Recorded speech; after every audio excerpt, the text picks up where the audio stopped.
বান্দা যদি আসরের নামাজের পরে নামাজ আদায় করে দোয়ায় মশগুল থাকে, আল্লাহ তাআলার কাছে গিয়ে বলবে ওই ফেরেশতারা, হে রব্বে করিম, আয় আল্লাহ, তোমার কিছু বান্দাকে আমরা দেখে আসলাম যেই বান্দাগুলি বসে বসে শুধু তোমার কাছে প্রার্থনা করে আর কান্নাকাটি করে। আমার আল্লাহ ওই ফেরেশতাদেরকে জিজ্ঞাসা করবে, হে আমার ফেরেশতারা, আমার বান্দারা আমার কাছে কি চায়, কি চায়? ফেরেশতারা তখন আল্লাহ তাআলার কাছে বলবেন, তোমার বান্দারা তোমার কাছে মাগফিরাত কামনা করে। সুবহানাল্লাহ। ওই সময় আমার আল্লাহর পক্ষ থেকে ঘোষণা করে দেওয়া হবে, হে ফেরেশতারা, তোমরা শুনতে থাকো, তোমরা শোনো, আমি আমার ওই বান্দাগুলিকে একেবারে মাফ করে দিলাম। সুবহানাল্লাহ। আলহামদুলিল্লাহ, আল্লাহ রাব্বুল আলামিনের দরবারে শুকরিয়া আদায় করে যে মহান মালিক আমাদেরকে হাজারো ব্যস্ততাকে উপেক্ষা করে আল্লাহ রাব্বুল আলামিনের ডাকে সাড়া দিয়ে ঈশান নামাজ আদায়ের পরে তাফসীরের এই বরকতি মজলিসের জন্য কবুল করেছেন। সকলেই দিন থেকে সুউচ্চ আওয়াজে কালিমাত শুকর আদায় করি, বলি আলহামদুলিল্লাহ। এখানে আসার সুযোগ করে দিয়েছেন কে? আল্লাহ। তাফসীরুল কোরআনে বসলে লাভ নাকি লস? কোরআনের এই তাফসীরে বসলে লাভ নাকি লস? অল্প লাভ নাকি অনেক বেশি লাভ? অনেক বেশি লাভ, এর ভেতরে সন্দেহ না।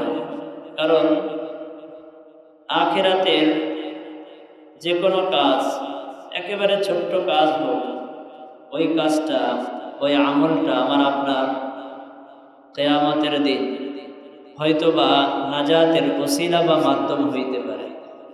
নাজাতের কি হইতে পারে? ওসিলা হইতে পারে। কাজেই কোনো নেক আমলকে ছোট করে দেখার সুযোগ নাই, বা এই কথা বলার সুযোগ নাই যে আমল করে কি হবে। অনেক সময় আমরা বলে থাকি যে এই কাজটা যে করলাম, এই আমল করলাম, কি হবে, আমার লাভ কি? আসলে দুনিয়াবি কাজের ক্ষেত্রে সামান্য একটু লাভ খোঁজার জন্য আমরা কত কষ্ট করি, সেক্ষেত্রে আর প্রশ্ন আসে না। কিন্তু আখিরাতের ক্ষেত্রে দেখা যায় মনের ভিতরে বিভিন্ন ধরনের প্রশ্ন আসে। কেন? শয়তান এইগুলি আমাদের হৃদয়ের মাঝে এই প্রশ্নগুলি এনে দেয়, যেন ওই নেক আমলের প্রতি আগ্রহ, উদ্দীপনাটা কমে যায়। আল্লাহ তাআলা আমাদের এই কোরআনের ভালোবাসা দিন দিন আরো বাড়িয়ে দিন। সকল বলি আমিন। আমি আজকে ধারাবাহিকভাবে আমাদের যে এই 30 নম্বর পারার ছোট্ট সূরাগুলি তাফসীর চলতেছিল, এর মধ্যে ছোট্ট একটি সূরা, সূরাতুল আসরের তাফসীর করব ইনশাআল্লাহ। আল্লাহ তাআলা আমাদেরকে কবুল করুন। সকলে বলে আমিন। আল্লাহ তাআলা এই সূরার ভিতরে কয়েকটা বিষয় সম্পর্কে গুরুত্ব সহকারে বর্ণনা করেছেন। আজকে একটি বিষয় জুমার ভিতরে আলোচনা হয়েছিল যে আল্লাহ রাব্বুল আলামিন এই কোরআনুল কারীমের ভিতরে অসংখ্য অগণিত বিধিবিধান নাজিল করেছেন। আমাদের উপরে আল্লাহ তাআলা যে বিধানগুলি দিয়েছেন, অনেক আয়াত, যে আয়াতগুলি একেবারে স্বাভাবিকভাবে আল্লাহ বলেছেন, যে আয়াতগুলির ভিতরে তাকিদ সহকারেও কোনো কিছু বলেন নাই বা কসম করে বলেন নাই, স্বাভাবিকভাবে বলেছেন। এরপরেও সেই বিধানগুলি বান্দার উপরে পালন করাটা ফরজ, জরুরি। এমন অনেক বিধান আছে না? কোরআনের অনেক বিধান রয়েছে। আবার কিছু কিছু সূরার ভিতরে আল্লাহ তাআলা কোনো বিষয়কে পেশ করার আগে কসম করে পেশ করেছেন। আল্লাহ তাআলার যে কোনো কথা আল্লাহ কসম করে বলুক অথবা স্বাভাবিকভাবে বলুক, একজন ইমানদারের জন্য বলেন তো দেখি সেই কথা বিশ্বাস করা এটা জরুরি কিনা? একেবারে কোরআনের একটি শব্দ, একটি হরফ অস্বীকার করার কিনা সুযোগ? আল্লাহ যেটা বলেছেন সেটাই সত্য এবং সেটাকেই দিলের ভিতরে গ্রহণ করে নিতে হবে। যদি কোনো বান্দা যদি কোনো কোরআনের কোনো আয়াত সম্পর্কে বিন্দুমাত্র সন্দেহ পোষণ করে, অবিশ্বাস করে, তার ঈমান থাকবে? তার ঈমান থাকবে। আল্লাহ তাআলা স্বাভাবিকভাবে একটা কথা বললেও সেটাকে আমরা বিশ্বাস করতে হবে, সেটাকে মেনে নিতে হবে। এরপরেও আল্লাহ কিছু কিছু সূরার ভিতরে, আয়াতের ভিতরে কসম করে কথা বলেছেন। কেন? আমাদের সমাজের ভিতরে একটা প্রচলন রয়েছে, বান্দা যখন কোনো কথা বলে ওই কথাটা যদি কসম করে বলে তাহলে ওই কথার ভিতরে সাধারণ কথার চেয়ে হাজার গুণে সেই কথার ভিতরে বিশ্বাস, আস্থা বেশি থাকে। একজন ব্যক্তি বলল যে, হে আব্দুর রহমান, আমি আগামীকালকে তোমার পাওনা টাকা 2000 টাকা দিয়ে দিব। স্বাভাবিকভাবে বলেছে। এই কথাটা তার বিশ্বাস হইতেও পারে, নাও হইতে পারে। আর যদি বলে, আব্দুর রহমান তোমার টাকাটা আল্লাহর কসম আগামীকাল দিয়ে দিব, তাহলে সমস্ত মানুষ বুঝে নিবে যে আসলে কসম করে কথাটা বলেছে, তার মানে সে এই কথা কি করতে পারে না, ভঙ্গ করতে পারে না। তো মানুষের ভিতরে যে একটা প্রচলন যে কসম করলে ওই কথার গুরুত্ব বেড়ে যায়। আমার আল্লাহ এই বিষয়গুলি মানুষের অন্তরের বিষয় জানেন কি জানেন না? অবশ্যই জানেন। মানুষের অন্তরের বিষয়গুলি জানার কারণে আল্লাহ তাআলা কিছু কিছু ক্ষেত্রে কসম করে কথা বলেছেন। ঠিক তেমনই ভাবে এই সূরাটার ভিতরেও আল্লাহ তাআলা কসম করে একটা বিষয় সম্পর্কে বিবরণ দিবে। আমরা মানুষ জাতি সম্পর্কে আমার আল্লাহ বিবরণ দিবেন। প্রথম কথা, এই সূরার নাম কি বললাম? সূরাতুল আসর। সূরার নাম সূরাতুল আসর। দেখেন, এই সূরার নাম দেওয়া হয়েছে সূরাতুল আসর। একেবারে প্রথম যে আয়াত, এই সূরার ভিতরে এত ছোট্ট একটি সূরা যার ভিতরে 3টি আয়াত। কয়টি আয়াত? 3টি আয়াত। এর প্রথম আয়াত একটি শব্দে এক আয়াত। যে আয়াতের ভিতরে আল্লাহ তাআলা ওয়াল আসর বলেছেন, এই আসর শব্দটাই সূরার নাম দেওয়া হয়েছে কি? সূরাতুল আসর। এখন এই শব্দটা বা এই আসরের অর্থ কি, এটা নিয়ে আমরা আলোচনা করব। আগে আমরা তরজমার দিকে একটু খেয়াল করি।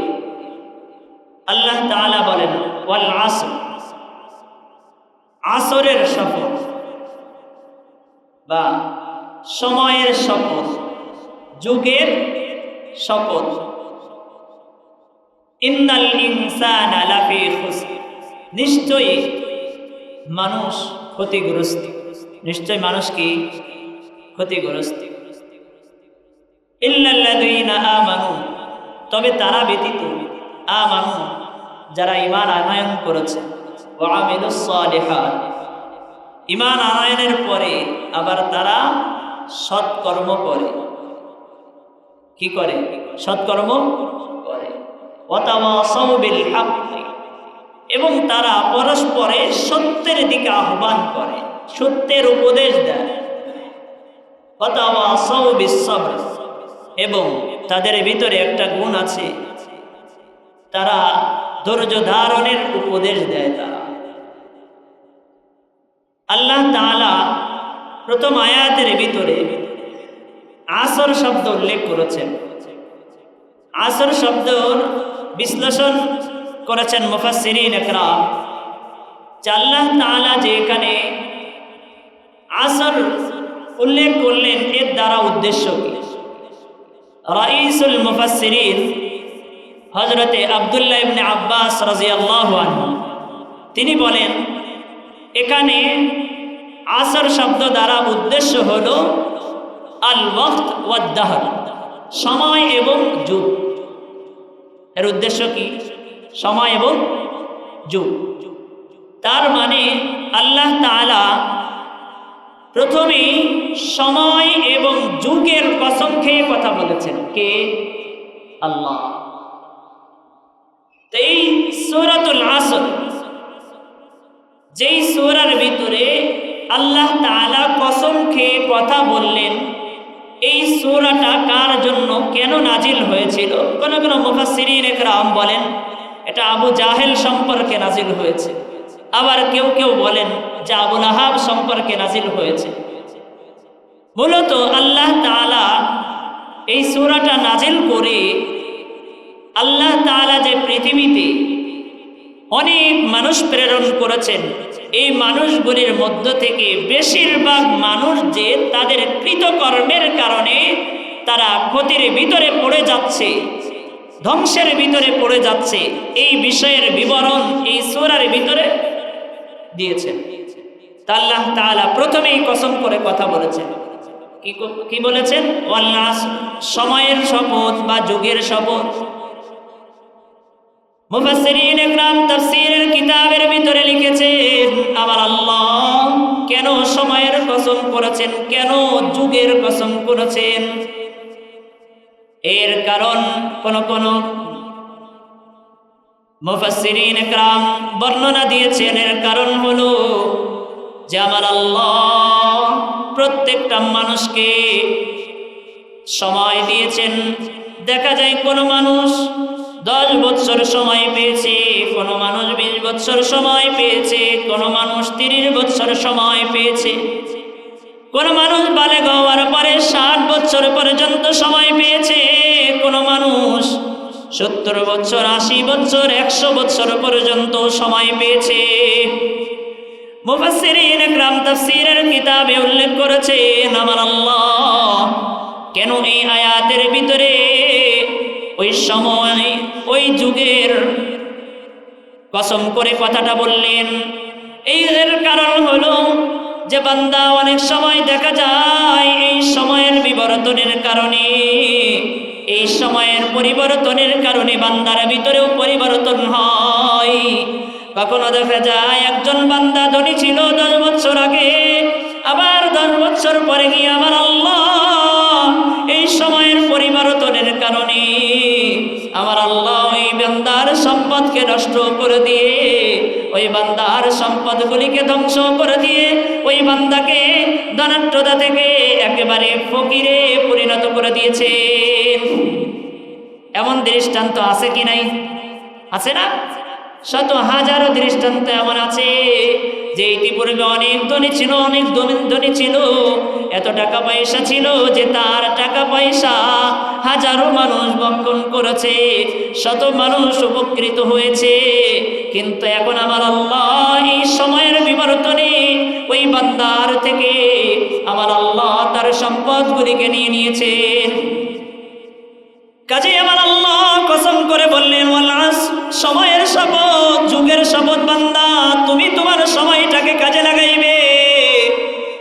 যদি তুমি তোমার সময়টাকে কাজে লাগাইতে পারো, তোমার ওই যুগটাকে তুমি কাজে লাগাইতে পারো, তাহলে হইতে পারে তোমার ভিতরে একটা সময় আমল ছিল না, কিন্তু তুমি তোমার সময়টাকে কাজে লাগানোর কারণে আমার আল্লাহ তোমার জীবনের ভিতরে এমন পরিবর্তন করে দিবেন, এমন পরিবর্তন করে দিবেন যেই মানুষটা দেখা যেত একটা সময় নামাজ আদায় করতো না, একটা সময় আমার আল্লাহকে পরিপূর্ণরূপে চিনত না, একটা সময় দেখা যেত আল্লাহর পয়গম্বর মুহাম্মদ আরবি সাল্লাল্লাহু আলাইহি ওয়াসাল্লাম কেউ চিনত না।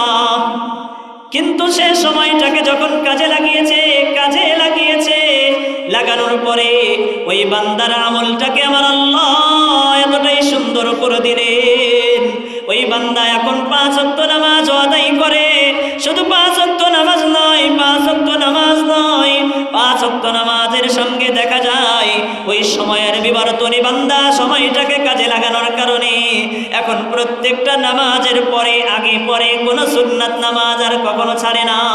ওই বান্দা সময়টাকে কাজে লাগানোর কারণে আমার আল্লাহ তার জীবনটাকে এতটাই সুন্দর করে দিয়েছেন, এখন আর মাগরিবের নামাজের পরে কখনো তার আওয়াবিনটা ছুটে না, এখন আর ঈশান নামাজের পরে কোনো নফল নামাজও তারা ছুটে না। এখন আর ওই শেষ রজনীতে কখনো তাহাজ্জুদের নামাজ তার থেকে ছুটে না। কারণ কি ওই সময়টাকে কাজে লাগিয়েছে। এই জন্য আমার মালিক আমার আল্লাহ বললেন ওয়াল আসর, বান্দা সময়ের শপথ, এই সময়টা তোমার কাছে অত্যন্ত দামি সময়, অত্যন্ত দামি সময়।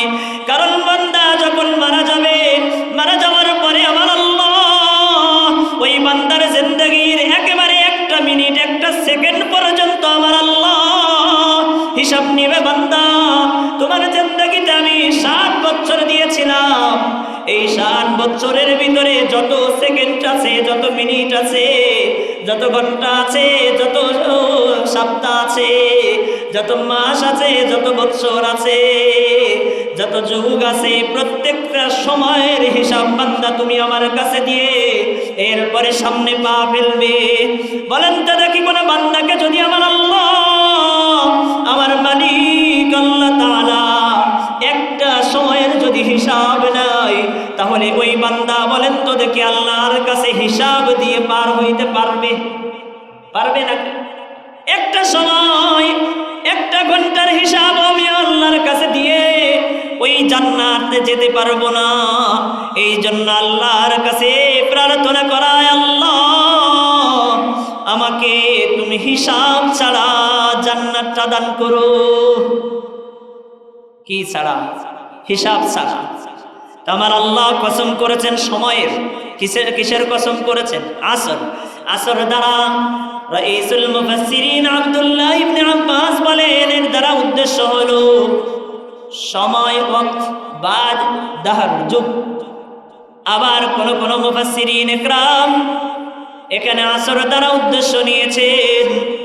হযরতে হাসান বসরি রাহমাতুল্লাহি আলাইহি তিনি বলেন যে এখানে আসর দ্বারা উদ্দেশ্য হলো বাদা জিওয়াল ইলাল গুরুব, অর্থাৎ সূর্যটা হেলে যাওয়া থেকে নিয়ে একেবারে সূর্যাস্ত পর্যন্ত সময়টাকে আল্লাহ তাআলা আল আসর দ্বারা ব্যক্ত করেছেন। সূর্য হেলে যাওয়া থেকে নিয়ে কোন পর্যন্ত? একেবারে সূর্য অস্তমিত হওয়া পর্যন্ত এই সময়টাকে উদ্দেশ্য নিয়েছেন কে? আল্লাহ তাআলা। তাহলে হযরতে হাসান বসরি রাহমাতুল্লাহি আলাইহি এই ব্যাখ্যা দিয়েছেন আসর দ্বারা। তার মানে দেখেন সূর্য হেলে যাওয়া থেকে নিয়ে একেবারে সূর্যটা অস্তমিত হওয়া পর্যন্ত এই সময়টা অত্যন্ত দামি সময়, অত্যন্ত দামি সময়। কারণ হলো হাদিসের ভিতরে পাওয়া যায়, হাদিসের ভিতরে আল্লাহর পয়গম্বর জনাবে মুহাম্মদুর রাসূলুল্লাহ সাল্লাল্লাহু আলাইহি ওয়াসাল্লাম বলেন, কোন বান্দা যদি আসরের নামাজের পরে মাগরিবের পূর্বক্ষণে আল্লাহ তাআলার কাছে দোয়া করে, আমার আল্লাহ ওই বান্দার প্রার্থনাটাকে কবুল করে নিন। সুবহানাল্লাহ। এই জন্যই হযরতে মুকাতিল রাহমাতুল্লাহি আলাইহি তিনি আবার এই আসর দ্বারা উদ্দেশ্য নিয়েছেন। উদ্দেশ্য হলো সালাতুল আসর, আসরের নামাজ। উদ্দেশ্য কি? আসরের নামাজ। অর্থাৎ ওই সময়টা আল্লাহর কাছে অত্যন্ত দামি, অত্যন্ত দামি। বিশেষভাবে এই যে আজকে পবিত্র জুমার দিন দিয়ে গিয়েছে, হাদিসের ভিতরে এটাও পাওয়া যায়, বান্দা এই শুক্রবারের দিন বিশেষভাবে আসরের নামাজের পরে মাগরিবের পূর্বক্ষণে আল্লাহ তাআলার কাছে দোয়া করলে আমার আল্লাহ ওই বান্দার দোয়াকে কখনো ফিরিয়ে দেন না। সুবহানাল্লাহ। তার মানে আসরের সময়ের দাম আল্লাহর কাছে আছে কি নাই? আল্লাহর কাছে অনেক দাম। আরো দাম হওয়ার আরেকটি কারণ আছে। আরেকটি কারণ হলো এই আসরের নামাজের পরে মাগরিবের সময় দিনের যে সমস্ত ফেরেশতাগুলি দিনের ডিউটি পালন করেছিলেন আল্লাহ তাআলার পক্ষ থেকে এই জমিনে অবতীর্ণ হয়েছিল, আমার আমলগুলিকে তদারকি যে ফেরেশতাগুলি করেছিল ওই ফেরেশতাগুলি ওই আসরের নামাজের পরে মাগরিবের সময় আল্লাহ তাআলার কাছে আবার ফিরে চলে যায়। বান্দা যদি আসরের নামাজের পরে নামাজ আদায় করে দোয়ায়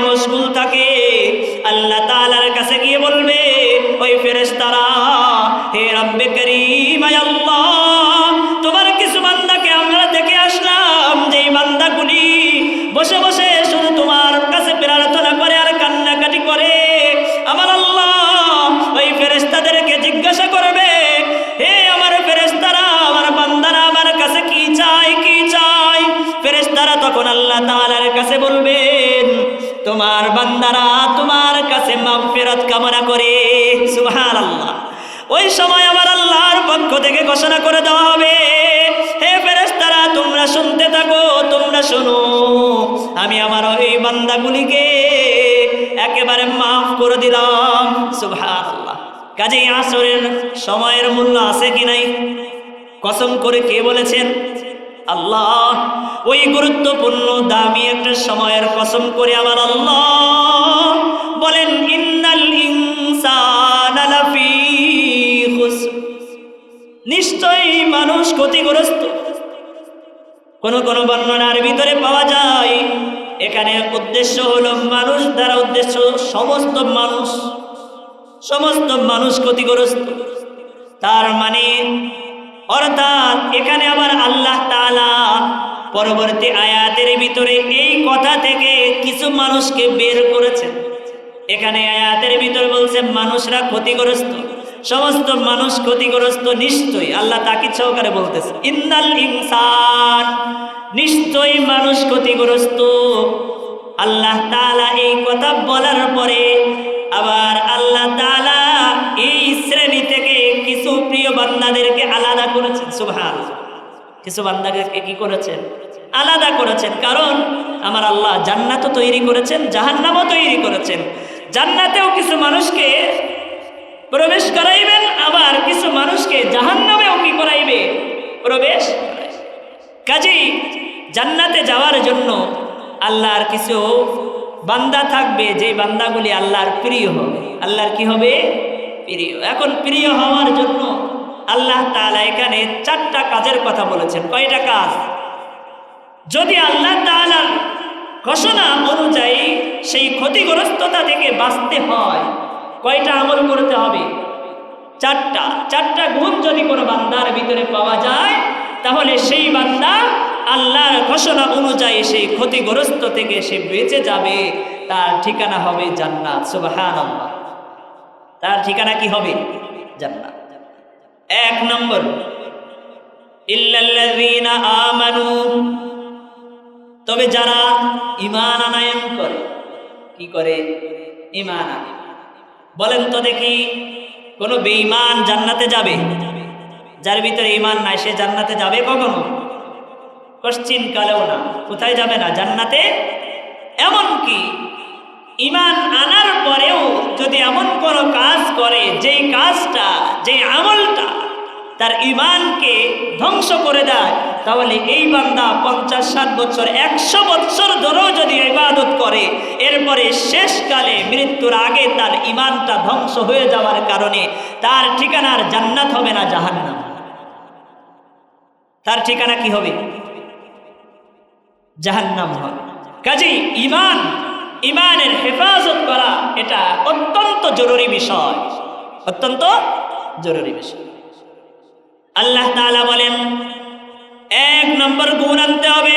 বান্দা তুমি যদি ওই ক্ষতি থেকে বাঁচতে চাও, 1 নম্বর গুণ হলো বান্দা তোমার ঈমানকে ঠিক করতে হবে, অর্থাৎ তুমি একজন ঈমানদার হতে হবে।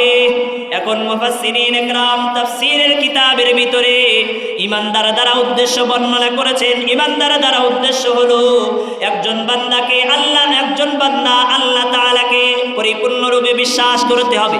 কাকে? আল্লাহকে। অর্থাৎ আল্লাহকে পরিপূর্ণরূপে বিশ্বাস। তার মানে কি? মুফাসসিরিন একরাম বলেন, আল্লাহ তাআলা যতগুলি বিধিবিধান নাজিল করেছেন, আল্লাহ তাআলার প্রত্যেকটা বিধিবিধানকে মেনে নিতে হবে। প্রত্যেকটা বিধানকে কি করতে হবে? তাহলে আল্লাহর উপরে পরিপূর্ণ বিশ্বাস হইল। যদি কোনো বান্দা আল্লাহকে বিশ্বাস করে যে আমি এক আল্লাহকে মানি, কিন্তু আল্লাহ তাআলার কোন বিধানকে তারা অমান্য করে, মানে না, বলেন তো দেখি ওই বান্দা ঈমানদার থাকবে নাকি? ঈমানদার থাকবে? আমার আপনার পয়গম্বর মুহাম্মদুর রাসূলুল্লাহ সাল্লাল্লাহু আলাইহি ওয়াসাল্লাম শেষ নবী। এটা কার কথা? আল্লাহর কথা। কার কথা? আল্লাহর কথা, নবীরও কথা। তাহলে কোনো বান্দা যদি বিশ্বাস না করে যে আমাদের নবী শেষ নবী, ওই ব্যক্তি ইমানদার থাকবে? ইমানদার থাকবে না। কাদিয়ানীরা আছে, এরা আল্লাহকে মানে, কোরআন মানে, সব বিশ্বাস করে, আল্লাহকে এক আল্লাহ হিসাবেই মানে, আল্লাহ তাআলার সাথে কাউকে কি করে না, শরীক করে না। কিন্তু এরা আমার আপনার নবীকে শেষ নবী হিসাবে মানে। কি মানে না? শেষ নবী হিসাবে। বলেন তো দেখি, এরা কি ইমানদারের কাতারে পড়বে? জোরে বলেন, ইমানদারের কাতারে পড়বে? কাদিয়ানীরা কি চিৎকার করে বলেন? কি কাফের? বলতে ভয় লাগে। কাদিয়ানীরা কি কাফের? এই কথা বলতে ভয় লাগে নাকি? কাদিয়ানীরা কাফের, এর ভিতরে কি নাই সন্দেহ নাই। কেন? তারা ওই যে কোরআনের সামান্য একটু বিধানকে তারা কি করে না, মানে। আল্লাহকে মানলে, আল্লাহকে মানতে হবে পরিপূর্ণ রূপে। এই কথা বলেছিলাম আমি, কি আল্লাহকে পরিপূর্ণ রূপে। তার মানে আল্লাহর যত বিধিবিধান আছে প্রত্যেকটা বিধিবিধানকে মেনে নিতে হবে, তাহলে সেই ইমানদার। এটা হলো ইমানের একটা অংশ।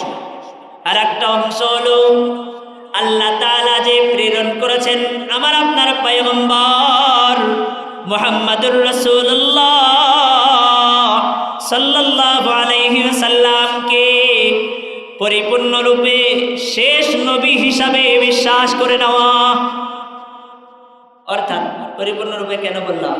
শেষ নবী হিসাবে পরিপূর্ণরূপে বিশ্বাস করে নেওয়া কেন বললাম? এর অর্থ হলো আমার আপনার পয়গম্বরের যতগুলি আদর্শ আছে, যত বিধিবিধান তিনি যেভাবে বর্ণনা করেছেন, যেভাবে বলেছেন, একজন ইমানদারের জন্য করণীয় হলো পয়গম্বরের পূর্ণ অনুসরণ করা। পয়গম্বরের কোনো কথাকে যদি ইমানদার বিশ্বাস না করে, তাহলে সে প্রকৃতপক্ষে ইমানদার হতে পারে নাই। আল্লাহ রাসূল মুহাম্মদুর রাসূলুল্লাহ সাল্লাল্লাহু আলাইহি ওয়াসাল্লাম একভাবে নামাজ শিখাইলো, বান্দা অন্যভাবে নিজের মতো নামাজ আদায় করলো। বলেন তো দেখি, ওই বান্দা পয়গম্বরকে পরিপূর্ণরূপে মানলো নাকি? মেনেছে? পয়গম্বরকে মানে নাই। কারণ আল্লাহর রাসূলকে পরিপূর্ণরূপে মানতে হবে। ইমানের দুইটা অংশ, একটা অংশ হলো আল্লাহ তাআলাকে পরিপূর্ণরূপে মানা, দ্বিতীয় অংশ হলো আল্লাহর পয়গম্বর মুহাম্মদ আরবি সাল্লাল্লাহু আলাইহি ওয়াসাল্লামকে পরিপূর্ণরূপে মানা। বান্দা যখন আল্লাহ এবং পয়গম্বরকে পরিপূর্ণরূপে মেনে নিবে, তখন ওই বান্দার ঈমানটা পরিপূর্ণ হয়ে যাবে। এই ঈমান পরিপূর্ণ হওয়ার পরে এখন কাজ আছে কি নাই? ঈমান পরিপূর্ণ হওয়ার পরে কাজ আছে না? পরিপূর্ণ ঈমানদারের জন্য কাজ হলো আমিলুস সালিহাত।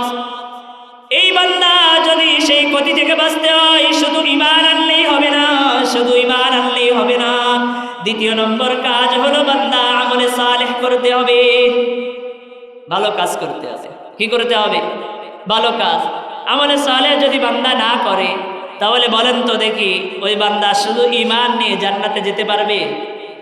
শুধু ঈমান নিয়ে কোথায় যেতে পারবে না? জান্নাতে যেতে পারবে না। অনেক সময় অনেক মানুষকে জিজ্ঞাসা করলে যে ভাই নামাজ পড়েন না, নামাজ কবে থেকে পড়বেন? যে হুজুর ঈমান ঠিক আছে। আউযুবিল্লাহ বলেন। কেমন ঈমান? যে ঈমান আমাকে আপনাকে নামাজ পড়ায় না, এটা কি ঈমান হইল? পরিপূর্ণ ঈমানদারকে আমলে সালেহ করার জন্য তার ঈমান তাকে বাধ্য করবে, তার ঈমান তাকে কি করবে? বাধ্য করবে। ভালো কাজ করার জন্য তাকে বাধ্য করবে, তাকে তার ঈমান উৎসাহ প্রদান করবে। আর যদি দেখেন যে আমার ঈমান গুনাহে উৎসাহ দেয়, আমলে সালেহের ক্ষেত্রে উৎসাহ দেয় না, ভালো কাজ করার জন্য, নামাজ পড়ার জন্য, যাকাত আদায়ের জন্য, কুরবানির বিধান পালনের জন্য, হজ পালনের জন্য আমার ঈমান আমাকে উৎসাহ দেয় না, বরঞ্চ বলে কুরবানি দিবি, তোর তো টাকা খরচ হয়ে যাবে, শুধু শুধু দরকার নাই 2 কেজি গোশ কিনে ঈদের সময় খেয়ে নিলে হবে। যদি আমার আপনার ঈমান যদি এমন কুবুদ্ধি দেয়, তাহলে মনে করতে হবে ওই ঈমান এখনো পরিপূর্ণ ঈমান অনেক নাস্তিকরা এই জাতীয় কথা বলে যে শুধু শুধু এই প্রাণীকে কেন জবাই করতে হবে, শুধু শুধু এতগুলি প্রাণী একদিনে খুন করা এটা বৈধ হবে না, এটা ঠিক হবে না। নাউজুবিল্লাহ বলেন। এটা কেমন কথা? কোরআনের বিধানকে অস্বীকার করা। কুরবানি করা কার বিধান? আল্লাহর বিধান। একজন ইমানদার যদি তার উপরে ওয়াজিব হয় অবশ্যই সে কোরবানি করবে যদি সে ইমানদার, প্রকৃত ইমানদার হয়। আর যদি তার ইমানের ভিতরে পরিপূর্ণতা না আসে তাহলে তার মাধ্যমে কোরবানি আদায় করা সম্ভব না। বিল্ডিং হবে, গাড়ি বাড়ি সব হবে, তার মাধ্যমে হজ হবে না, তার মাধ্যমে কোরবানি আদায় হবে না, তার মাধ্যমে আল্লাহর বিধান পালন হবে না, কারণ তার ভিতরে ইমানই পরিপূর্ণ নাই। তাহলে ইমান পরিপূর্ণ হওয়ার আলামত হলো বান্দা আমলে সালেহ করবে, 5 ওয়াক্ত নামাজ আদায় করবে, সত্য কথা বলবে, আল্লাহ তাআলার যত বিধিবিধান আছে যাকাত আদায় করবে, হজ পালন করবে যদি আল্লাহ তাআলা সমর্থ দিয়ে থাকে, কুরবানির বিধান পালন করবে। এই সবগুলি আমলে সালেহ। এগুলি কি আমলে সালেহ? ভালো কাজ করা, সব সময় ভালো কাজ করা, মন্দ কাজ থেকে বিরত থাকার জন্য চেষ্টা করা। এখন কথা হলো, অনেক মানুষ সমাজের ভিতরে আমরা আছি, আমরা নেক আমল করি, অনেক আমল করি, 5 ওয়াক্ত নামাজ পড়ি, তাহাজ্জুদের নামাজ পড়ি, নফল নামাজ পড়ি, দান সদকা করি, জিকির আজকার করি, সব কিছু করি, অথচ আমার বিবি, আমার ভাই, আমার সন্তান নামাজ পড়ে না, তাদেরকেও আমি বলি না নামাজের কথা। প্রতিবেশী তো দূরের কথা, আমার নিজের স্ত্রী নামাজ পড়ে না, আমি তাকেও বলি না। এটা কি ভালো কাজ? এই কাজটা ভালো না।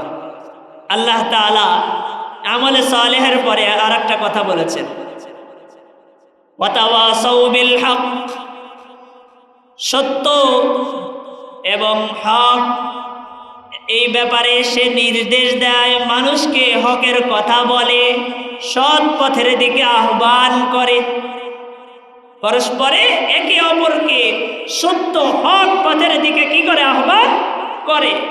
নিজে নামাজ পড়ে, নিজের বন্ধুকেও নামাজের কথা বলে, নিজে নামাজ পড়ে, নিজের স্ত্রীকেও নামাজের কথা বলে, নিজে নামাজ পড়ে, নিজের সন্তানকেও নামাজের কথা বলে, নিজে নামাজ পড়ে, নিজের ভাইকেও নামাজের কথা বলে, নিজে নামাজ পড়ে, এলাকাবাসীকে, প্রতিবেশীকেও নামাজের কথা বলে, নিজে সত্য কথা বলে, নিজের প্রতিবেশী, পরিচিত, আপনজনকেও সত্য কথা বলার ব্যাপারে সে আদেশ দেয়, নির্দেশ দেয়। এটা একজন ক্ষতিগ্রস্ত মানুষ যে তার চেয়ে সে উত্তম ব্যক্তি, সে এই ক্ষতি থেকে বেঁচে যাবে যদি এই আমলগুলি তার ভিতরে থাকে। আর এই আমলগুলি যদি তার ভিতরে না আসে, সে মানুষের ভালো চায় না, মানুষকে সৎ পথের দিকে আহ্বান করে না, তাহলে মনে করতে হবে সে ওই ক্ষতিগ্রস্ত ব্যক্তিদের অন্তর্ভুক্ত করে যাবে। এটা আল্লাহ তাআলার নির্দেশ, মানুষকে ভালো কাজের কি দেখানো? পথ দেখানো। আমি আপনি নামাজ পড়লেই হবে, এখন কি আর নবী আসবে? আসবে নাকি বলেন? এখন নবী আসবে না, পয়গম্বর আসবে না, আমাদের নবী শেষ নবী। কাজেই ওই যে নবী যেই কাজ করত, নবী যেই সৎ পথের দিকে আহ্বান করত, সত্য কথা মানুষকে বলতো, সত্য পথের দিকে আহ্বান করত, এখন সেই দায়িত্বটা কাদের? ইমানদারদের। কাদের দায়িত্ব? ইমানদারদের। কাজেই সৎ পথের দিকে মানুষদেরকে আহ্বান করা যাবে তো ইনশাআল্লাহ। আমি আপনি নামাজ পড়ি, যারা বেনামাজি আছে তাদেরকে দেখলে মাঝে মাঝে বলা যে ভাই তুমি কি করো? নামাজ আদায় করো। আমরা নামাজ পড়তেছি, তুমিও নামাজ আদায় করো। আমরা সত্য কথা বলি, তুমিও সবসময় সত্য কথা বলবে।